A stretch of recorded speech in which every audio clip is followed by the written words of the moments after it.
प्यारों बच्चों, good morning. 12th physics में आप सभी का स्वागत है। आइए आज से हम स्टार्ट करते हैं वैद्युत आवेश और क्षेत्र, जो कि पहला चैप्टर है।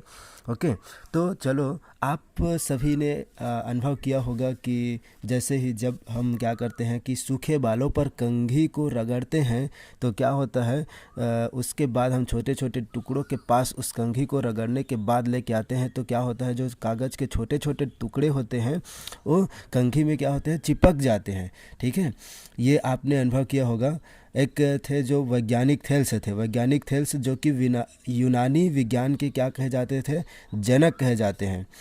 उन्होंने क्या किया था, एम्बर नामक पदार्थ को क्या किया, ऊन के कपड़े से रगड़ा। उसके बाद छोटे छोटे टुकड़े लेके आए, कागज़ के छोटे छोटे टुकड़े लेके आए तो क्या हुआ कि उन्होंने पाया कि जो एम्बर नामक पदार्थ है उस पर क्या हुआ, कागज़ के छोटे छोटे टुकड़े क्या हो गया, चिपक गए। एम्बर एक प्रकार का क्या होता है, गोंद होता है ना।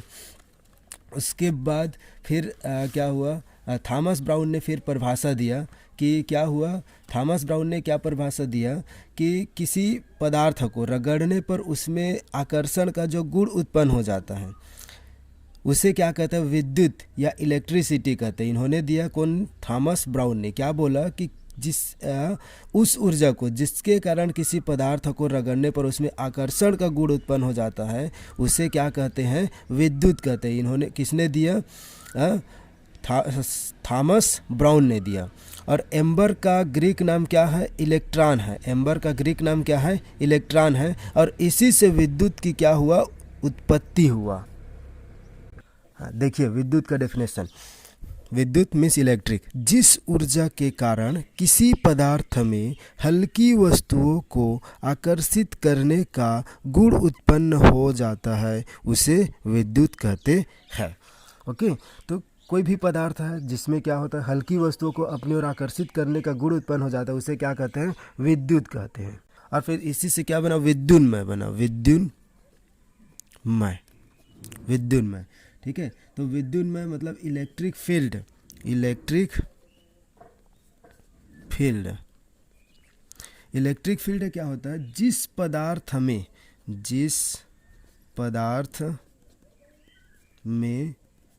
हल्की वस्तुओं को आकर्षित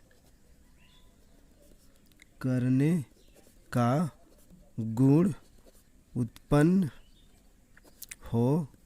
जाता है उसे विद्युन्मय कहते हैं। ठीक, विद्युत में क्या हुआ कि जिस ऊर्जा के कारण किसी पदार्थ में हल्की वस्तुओं को आकर्षित करने का गुण उत्पन्न हो जाता है उसे विद्युत कहते हैं। और इसमें विद्युत में जिस पदार्थ में हल्की वस्तुओं को आकर्षित करने का गुण उत्पन्न हो जाता है उसे विद्युन्मय कहते हैं। अर्थात हम बोल सकते हैं कि किसी पदार्थ के विद्युन्मय हो जाने पर यह कहा जाता है कि पदार्थ ने आवेश ग्रहण कर लिया है। अतः विद्युन्मय पदार्थ को आवेशित पदार्थ भी कहा जाता है। अतः विद्युन्मय पदार्थ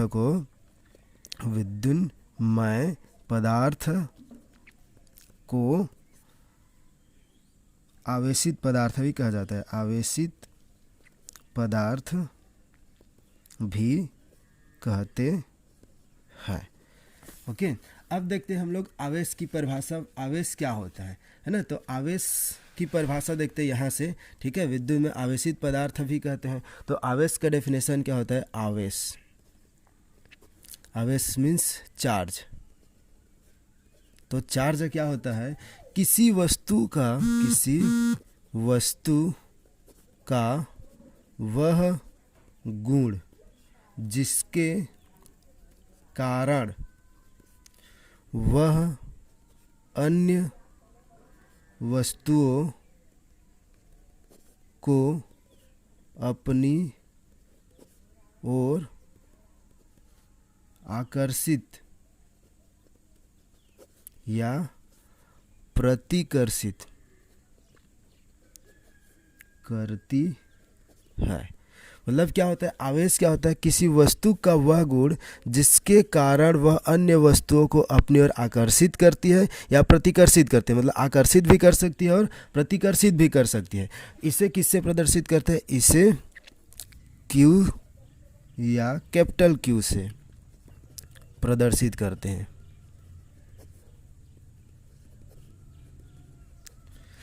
यह कैसी राशि है, यह अदिश राशि है। ठीक है, यह अदिश राशि है। इसके लिए केवल इसके लिए न तो इसके लिए दिशा की आवश्यकता नहीं होती है।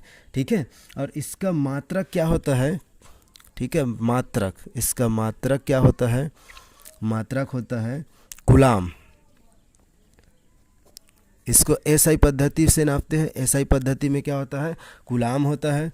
और फैराडे जो होता है, फैराडे ये क्या होता है, कितना होता है, 96,500 कूलाम। मतलब सबसे बड़ा मात्रक होता है, आवेश का सबसे बड़ा मात्रक होता है, आवेश का सबसे बड़ा मात्रक होता है फैराडे। 1 माइक्रो कूलाम बराबर कितना होता है, 1 माइक्रो कूलाम। तो 1 माइक्रो कूलाम बराबर होता है है ना, इसको हम ऐसा भी लिखते हैं, 1 micro coulomb is equal to 10⁻⁻6 coulomb. ये होता है। देखो, जब भी हमको मिले ऐसा, जैसे 1 माइक्रो क्वेश्चन जब बनाओगे आप न्यूमेरिकल, तो 1 माइक्रो, तो 1 माइक्रो ऐसा, वह 1 माइक्रो 1 म्यू, ठीक है, म्यू है ये, बराबर 10⁻⁻6 से लेना है। और 1 मेगा है ना, 1 मेगा हो गया, 1 मेगा तो आपको लेना है 10⁻6। और 1 नैनो है ना, 1 नैनो तो आपको लेना है 10⁻⁹ लेना है। और जैसे कि अगर हो गया 1 पीको, तो 1 पीको मीन्स अगर आपको दिखा 1 पीको तो आपको क्या लेना है, 10⁻12। ठीक है, अब 1 माइक्रो, 1 मेगा, 1 नैनो, 1 पीको, तो इसके पीछे 1 micrometre, 1 micro kilometre, 1 mega metre, 1 nanometre ऐसा जुड़ेगा।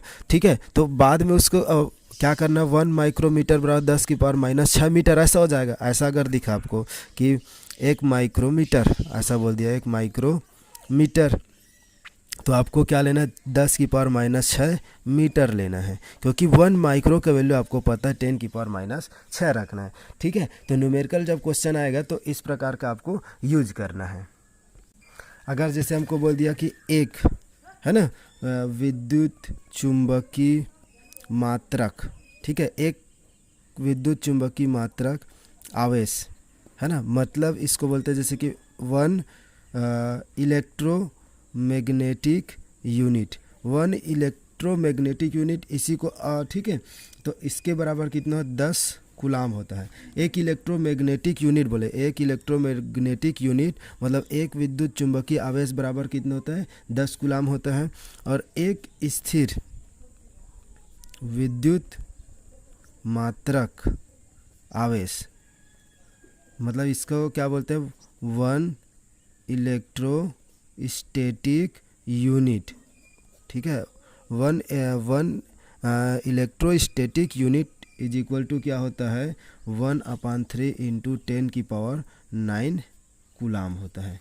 ठीक है, तो ये आपका मात्रक हो गया, छोटा और बड़ा। अब हम लोग आते हैं जैसे कि आवेश के प्रकार। ठीक है, तो आवेश के प्रकार पर आते हैं। तो आवेश के प्रकार,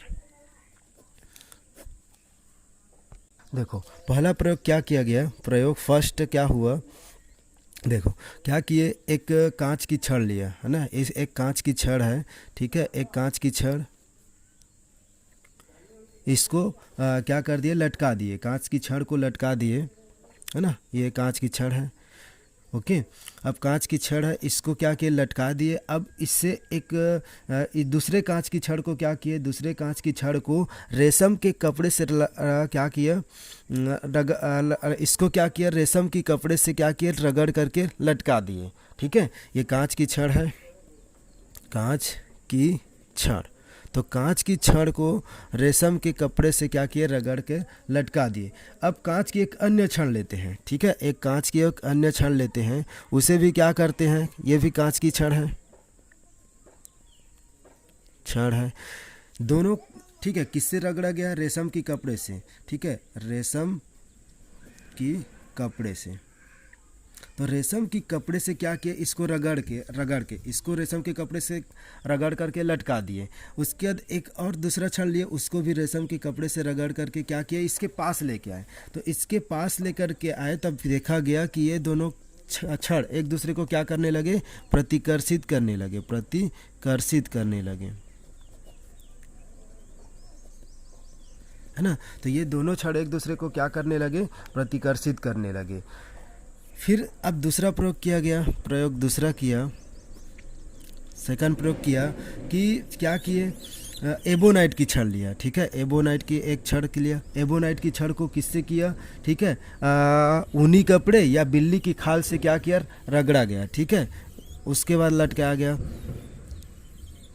ये क्या है, एबोनाइट की छड़, एबोनाइट की छड़ है, ठीक है, एबोनाइट की छड़। और इसको किससे रगड़ा गया, ऊनी कपड़े या बिल्ली की खाल,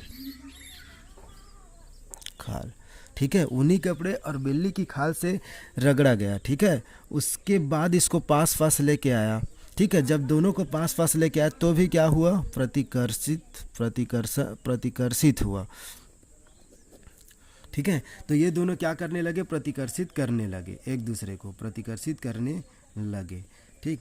फिर जब तीसरा देखा, तीसरा प्रयोग किया गया, ठीक है। तो इसके आधार पर फिर निष्कर्ष निकाला गया, प्रयोग थर्ड, ठीक है।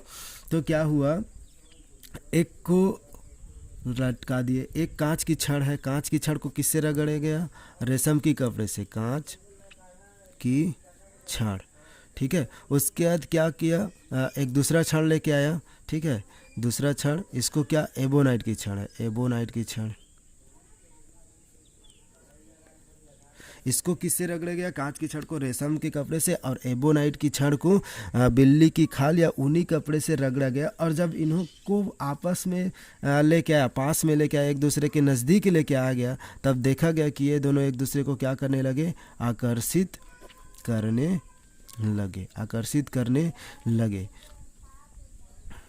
ठीक है। तो ये दोनों एक दूसरे को आकर्षित करने लगे। तो इस प्रकार से क्या हुआ, फिर धन आवेश और ऋण आवेश की उत्पत्ति हुआ। मतलब दो प्रकार के आवेश दिया गया, एक को धन आवेश और एक को ऋण आवेश लिया गया, ठीक है। तो धन आवेश किसे लिया गया,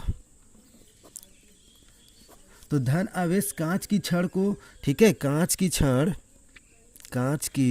छड़ को रेशम के कपड़े से रगड़ने पर कांच की छड़ में उत्पन्न आवेश को धन आवेश कहते हैं, है ना। तो धन आवेश क्या होगा, कांच की छड़ को रेशम के कपड़े से रगड़ने पर जो आवेश उत्पन्न है उसे धन आवेश कहा गया। और ऋण आवेश किसे कहा गया, कि ऋण आवेश जो एबोनाइट की छड़ को ऊनी कपड़े से या बिल्ली की खाल से रगड़ने पर एबोनाइट की छड़ में उत्पन्न आवेश को क्या कहा गया, ऋण आवेश कहा गया, ठीक है। तो देखो क्या हुआ कि पहले प्रयोग देखें तो पहले प्रयोग में क्या हुआ, जो दोनों में क्या था, धन आवेश था, है ना। तो कांच की छड़ में को क्या कांच की छड़ में उत्पन्न आवेश को धन आवेश लेना है, और एबोनाइट की छड़ में उत्पन्न आवेश को क्या लेते हैं, ऋण आवेश लिया गया, ठीक है। तो पहले प्रयोग में देखें कि धन आवेश, ठीक है, दोनों में धन आवेश था, कांच की छड़, ठीक है। दोनों क्या करने लगे, धन आवेश एक दूसरे को प्रतिकर्षित करते हैं, मतलब सेम आवेश होता है, तो ये दोनों एक दूसरे को क्या करने लगे, प्रतिकर्षित करने लगे। उसके बाद जब ऋण आवेश देखो, ये ऋण आवेश, दोनों में ऋण आवेश है, तो ये दोनों ऋण आवेश भी एक दूसरे को क्या करने लगे, प्रतिकर्षित करने लगे। और दूसरा एक धन आवेश और एक ऋण आवेश लेके आया गया, तो क्या मिला हमको, ये एक दूसरे को आकर्षित करने लगे। तो इसके आधार पर निष्कर्ष निकाल सकते हैं इसके आधार पर निष्कर्ष निकाल सकते हैं कि समान आवेश, समान आवेश, समान आवेश, ठीक है, समान आवेशों में प्रतिकर्षण होता है, प्रतिकर्षण होता है।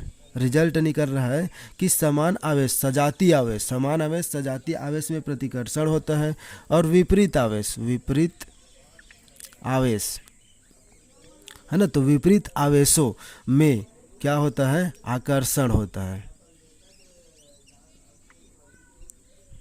ना। समान आवेश मतलब प्लस प्लस होगा तो भी प्रतिकर्षण होगा, और माइनस माइनस होगा तो भी प्रतिकर्षण होगा, और विपरीत आवेश में आकर्षण। इसी क्या बोलते हैं, सजातीय आवेश में प्रतिकर्षण होता है, और विजातीय आवेश में क्या होता है, आकर्षण होता है। जैसे कि हम क्या किए, कांच की छड़ को क्या किए, रेशम की कपड़े से इसको घर्षण किए, है ना। मान लो ये कोई कपड़ा है, ठीक है, इस कपड़े से इसको क्या किए, घर्षण किए, तो कांच की छड़ में क्या हुआ, धन आवेश उत्पन्न होता है। तो ठीक है, जितना धन आवेश, जैसे कि मान लो इसमें +3 आवेश आ गया, ठीक है, इस कपड़े, जिससे ये क्या है, कांच की छड़ लिए, कांच की छड़ है, छड़, और ये क्या है, रेशम की कपड़े है, ओके। तो कांच की छड़ को जब रेशम के कपड़े से रगड़े तो कांच की छड़ में तो धन आवेश उत्पन्न हुआ, तो जितना धन आवेश इसमें उत्पन्न होगा उतना ही इसमें क्या होगा, ऋण आवेश उत्पन्न हो जाएगा, ठीक है। तो समान परिमाण में क्या होते हैं, ऋण आवेश उत्पन्न हो जाता है। इसी तरह जैसे अब एबोनाइट की छड़ को ऊनी की कपड़े से रगड़ते हैं तो उसमें भी एबोनाइट की छड़ में क्या होता है, ऋण आवेश उत्पन्न होता है, तो उतना ही ऊनी कपड़े में क्या हो जाएगा, धन आवेश होगा। जितनी मात्रा में धन आवेश उत्पन्न होगा उतनी ही मात्रा में ऋण आवेश उत्पन्न होगा। देखो अब हम आगे बढ़ते हैं।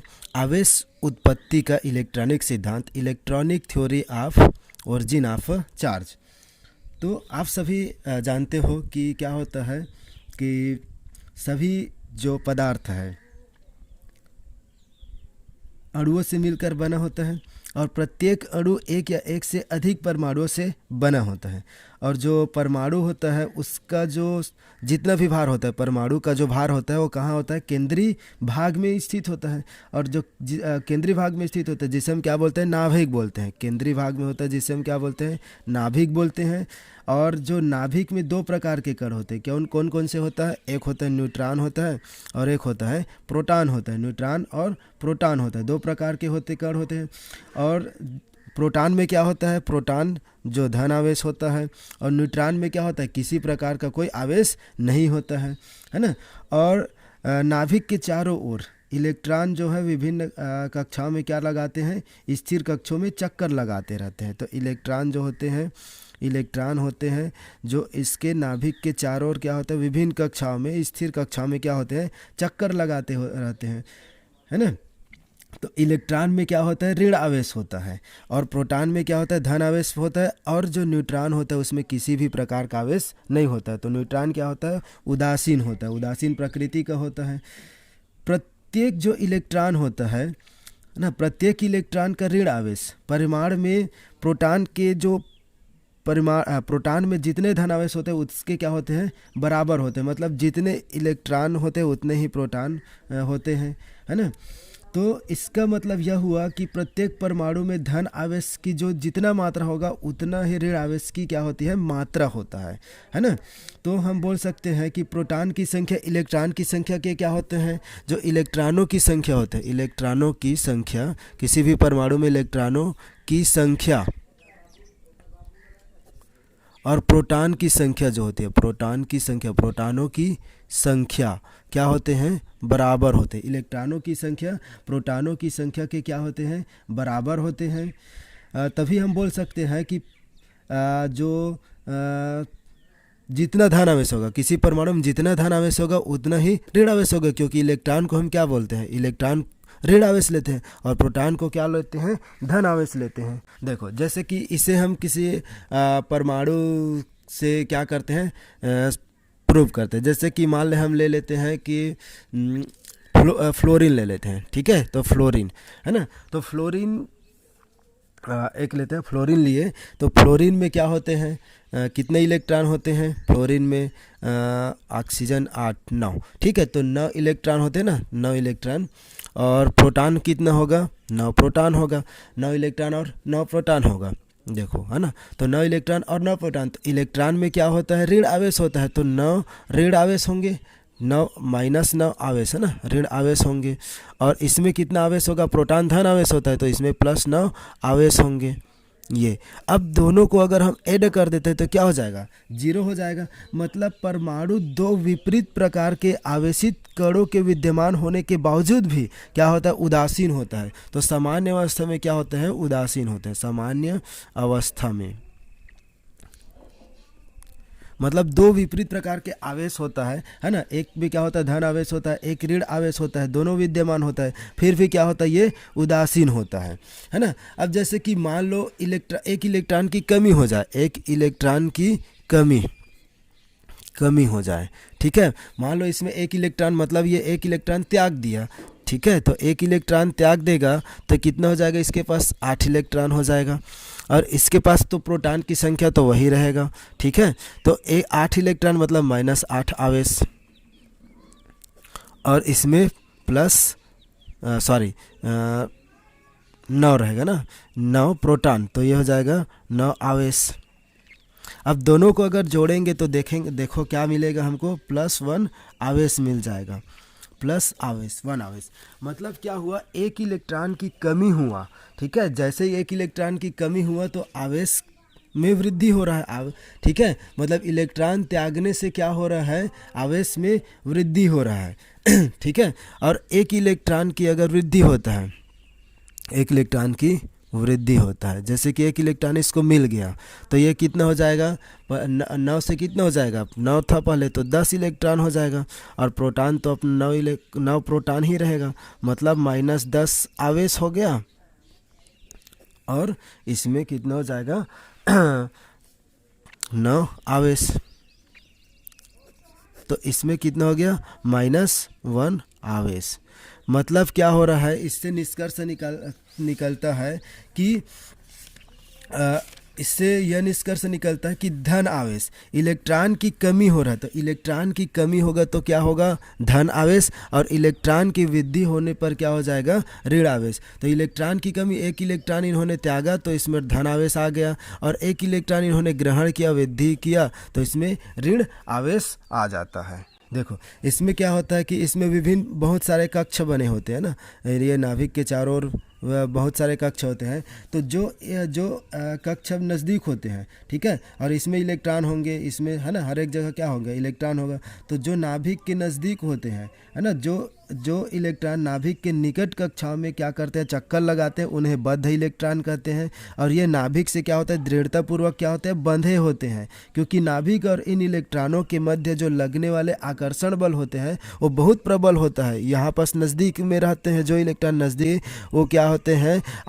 प्रबल बल से बंधे होते हैं। तो इस प्रबल बल से बंधे होते हैं, इनके बीच आकर्षण अधिक होता है। और जैसे जैसे इन इलेक्ट्रॉन की दूरी क्या होती है? बढ़ती जाती है। तो इलेक्ट्रॉन की दूरी बढ़ती जाती है तो जो आकर्षण बल होता है वो कम होते जाता है, ठीक है। तो जो इलेक्ट्रॉन सबसे लास्ट कक्षा में होते हैं उसके बीच आकर्षण बल बहुत कम होगा, ठीक है। तो उनके बीच आकर्षण बल का मान एकदम कम हो जाता है। तो क्या होता है? वहाँ से जो उनकी ऊर्जा होती है, बाह्य ऊर्जा होते हैं, तो थोड़ा से बाह्य ऊर्जा पा करके क्या होता है? इलेक्ट्रॉन नाभिक से मुक्त होकर अपने पृष्ठ में क्या करते हैं? गति करने लगते हैं। इन्हीं इलेक्ट्रॉनों को क्या कहते हैं? मुक्त इलेक्ट्रॉन करते हैं। और यही मुक्त इलेक्ट्रॉन जो होते हैं वस्तुओं को आवेशित और क्या करते हैं? विद्युन्मय के लिए क्या होता है? जिम्मेदार होते हैं। तो जो इलेक्ट्रॉन क्या होते हैं? नाभिक के से दूरी में रहते हैं, मतलब अंतिम कक्षा में रहते हैं, वो क्या होते हैं? कम बल से बंधे होते हैं। तो ये क्या करते हैं? बाह्य ऊर्जा पा करके अपने पृष्ठ पर क्या होते हैं? चक्कर लगाने के लिए स्वतंत्र होते हैं, मुक्त होते हैं, ठीक है। और यही मुक्त इलेक्ट्रॉन क्या करते हैं? किसी जो आसपास में है, मान लो यहाँ पास कोई वस्तु रख दिए, तो जो मुक्त इलेक्ट्रॉन रहते हैं वही क्या होते हैं? दूसरे पदार्थ में जाने के लिए रेडी हो जाते हैं, मतलब मतलब ये इस पर ट्रांसफ़र हो जाते हैं। तो ये जो इलेक्ट्रॉन होते हैं, इलेक्ट्रॉन ही क्या होते हैं कि किसी अन्य पदार्थ को क्या करते हैं, आवेशित करने के लिए जिम्मेदार होते हैं। क्यों? क्योंकि जो अंतिम कक्षा में इलेक्ट्रॉन होते हैं कम बल से बंधे होने के कारण बाह्य ऊर्जा पा करके क्या होते हैं, मुक्त हो जाते हैं। ठीक है, और इधर उधर जाने के लिए स्वतंत्र रहते हैं। तो यही जो इलेक्ट्रॉन है वो पदार्थ को आवेशित करने के लिए जिम्मेदार होते हैं। सकते हैं कि आवेश के जो प्रकार हो गए, आवेश के जो प्रकार भी है, आवेश के प्रकार यहाँ से भी बोल सकते हैं कि एक तो हो गया धन आवेश और एक हो गया ऋण आवेश। तो यहाँ से आप देखें कि एक इलेक्ट्रॉन की कमी हुआ, तो एक इलेक्ट्रॉन की कमी हुआ तो कौन सा आवेश मिला, प्लस आवेश। मतलब इलेक्ट्रॉन की कमी से, इलेक्ट्रॉन की कमी से क्या होता है, इलेक्ट्रॉन की कमी से धन आवेश होता है, और इलेक्ट्रॉन की अधिकता होती है तो ऋण आवेश होता है। अधिकता होता है, अधिकता होने से क्या होता है, ऋण आवेश होता है। तो इलेक्ट्रॉन की कमी होने से धन आवेश और इलेक्ट्रॉन की अधिकता होने से ऋण आवेश होता है। मतलब किसी भी जो क्या बोला जाए, किसी भी पदार्थ के आवेशित होने का कारण, आवेशन का कारण कौन होते हैं, इलेक्ट्रॉन होते हैं। ओके, तो आवेशन का कारण क्या कौन होता है, इलेक्ट्रॉन होता है। किसी भी पदार्थ के आवेशित होने का कारण क्या होता है, इलेक्ट्रॉन होता है। ओके, कि आवेशन, आवेशन के लिए इलेक्ट्रॉन उत्तरदायी है, न कि प्रोटॉन, है ना। प्रोटॉन तो नाभिक में रहते हैं, नाभिक है ना, नाभिक में रहते हैं, तो ये तीव्र बल से बंधे होते हैं, इसलिए ये क्या होते हैं, नहीं टूट सकते हैं। तो इलेक्ट्रॉन जो है टूट करके दूसरे पदार्थ में चले जाते हैं, है ना। क्यों? क्योंकि देखो इलेक्ट्रॉन जो होता है किसी वस्तु के आवेश के लिए उसमें इलेक्ट्रॉन डाल सकते हैं या निकाल सकते हैं, लेकिन प्रोटॉन निकालना संभव नहीं होता है ना, क्योंकि नाभिक को तोड़ना संभव नहीं है। नाभिक को तोड़ने से नाभिकीय विखंडन होता है, जिसमें बहुत ऊर्जा उत्सर्जित होती है, जिसे कंट्रोल करना पॉसिबल नहीं होता है। इसलिए जो आवेशन के लिए कौन उत्तरदायी होता है, इलेक्ट्रॉन उत्तरदायी होता है। पहले यह माना जाता था कि इलेक्ट्रॉन जो है सबसे छोटी इकाई है, सबसे छोटी इकाई है जो और किसी पार्टिकल में नहीं टूटता है। लेकिन फिर खोज हुआ कि इलेक्ट्रॉन जो है, इलेक्ट्रॉन क्वार्क में टूटता है ना। क्वार्क QUAR के ना, QUAR के क्वार्क में टूटता है ना, क्वार्क में टूटता है, जो कि अस्थायी पार्टिकल होते हैं, अस्थायी पार्टिकल होते हैं। ठीक है, तो क्वार्क में टूटता है। क्वार्क दो प्रकार के होते हैं, एक होता है अप क्वार्क और दूसरा होता है down quark, DOWN down quark, up quark और डाउन क्वार्क। तो अप क्वार्क में क्या होता है, +2e मतलब E मतलब आवेश होते हैं, इतने आवेश होते हैं, ठीक। और इसमें होते हैं -E/3 आवेश होते हैं, ठीक है।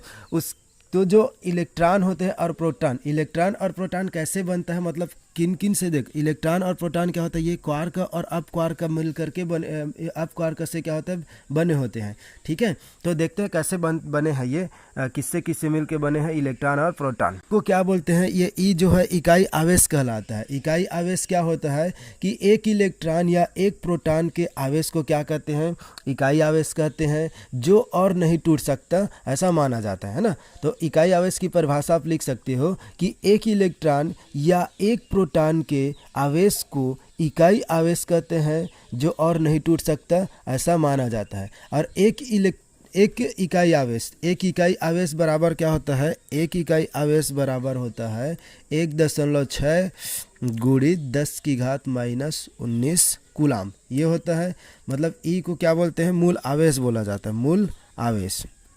ये मूल आवेश है, ठीक है, मूल आवेश है, ई को मूल आवेश बोला जाता है, ठीक है। तो एक एक इकाई आवेश बराबर होता है 1.6 गुणे 10 की घात माइनस 19 कूलाम, है ना। तो एक इलेक्ट्रॉन और एक प्रोटॉन के आवेश क्या कहलाते हैं, इकाई आवेश। देखो इलेक्ट्रॉन और प्रोटॉन कैसे बनता है, जैसे कि देखो इलेक्ट्रॉन कैसे बना है।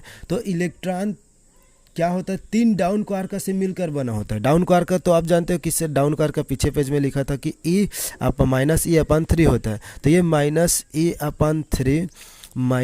अपन 3 तो 3 डाउन क्वार्क मिल करके, 3 डाउन क्वार्क मिल करके जब इसको हम मिलाते हैं, ऐड करते हैं, ठीक है। ये क्या है, डाउन क्वार्क है, डाउन क्वार्क, ठीक है। जब इसको हम आपस में मिलाते हैं, ऐड कर देते हैं, माइनस ई अपन 3, ठीक है, माइनस ई अपन 3, फिर माइनस ई अपन 3 और माइनस ई अपन 3, इन तीनों को हम जब ऐड करते हैं तो क्या मिलता है, ठीक है। देखो ये क्या हो जाएगा, आपस में ऐड हो जाएगा तो माइनस 3 ई अपन 3 हो जाएगा, 3 से 3 कट जाएगा तो माइनस ई, मतलब माइनस ई मीन्स क्या हो गया, माइनस ई आवेश हो रहा है, इसमें आवेश हो रहा है, इकाई आवेश माइनस आवेश। तो माइनस आवेश किस पर रहता है, इलेक्ट्रॉन पर होता है, माइनस आवेश इलेक्ट्रॉन पर होता है। और प्रोटॉन कैसे बनता है, तो प्रोटॉन क्या होता है, अप क्वार्क, 2 अप क्वार्क और 1 डाउन क्वार्क, इससे मिल करके बनता है। जब इसको हम मिलाते हैं